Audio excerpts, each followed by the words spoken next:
الحمد لله والصلاة والسلام على رسول الله، وبعد. السلام عليكم ورحمة الله وبركاته. حياكم الله جميعا يا أخوان. ليلة 7 من رمضان 1445، نسأل الله عز وجل بمنه وكرمه أن يجعلنا وإياكم وجميع المسلمين من عتقائه من النار. اجتهدوا يا أخواني في هذه الأيام والليالي المباركة.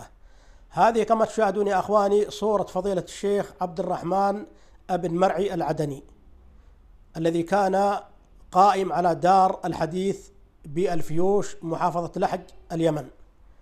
الشيخ عبد الرحمن ابن مرعي من أقوى وأبرز تلاميذ الشيخ مقبل الوادعي، بل قال عنه الشيخ مقبل الوادعي رحمه الله تعالى أنه فقيه اليمن. وقال عنه أيضا الشيخ مقبل، وسمعت هذه والله بأذني، قال: كنت أرجع إليه في الفقه. الشيخ مقبل الوادعي يقول: كنت أرجع إلى الشيخ عبد الرحمن في الفقه، والكلام هذا موجود. فنسأل الله عز وجل أن يغفر له وأن يرحمه وأن يتجاوز عنه. سبحان الله، على صغر سنه رحمه الله تعالى، وأعطاه الله عز وجل هذا الفضل، وذلك فضل الله يؤتيه من يشاء. الشيخ عبد الرحمن ابن مرعي رحمه الله تعالى كان صاحب أخلاق، صاحب سمت، صاحب عبادة، صاحب زهد، صاحب علم، متواضع جدا.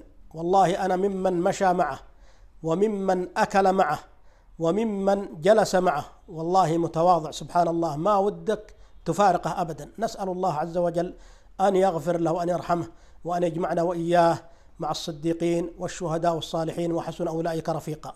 العلماء يا أخواني موتهم ثلمة في الإسلام، فنسأل الله أن يغفر له وأن يرحمه. لا تنسوه يا أخواني من دعائكم، خصوه بدعوة، وخصوا كذلكم الشيخ مقبل الوادعي والشيخ بن باز والشيخ بن عثيمين وغيرهم من مشايخ أهل السنة والجماعة أينما كانوا وحيثما كانوا.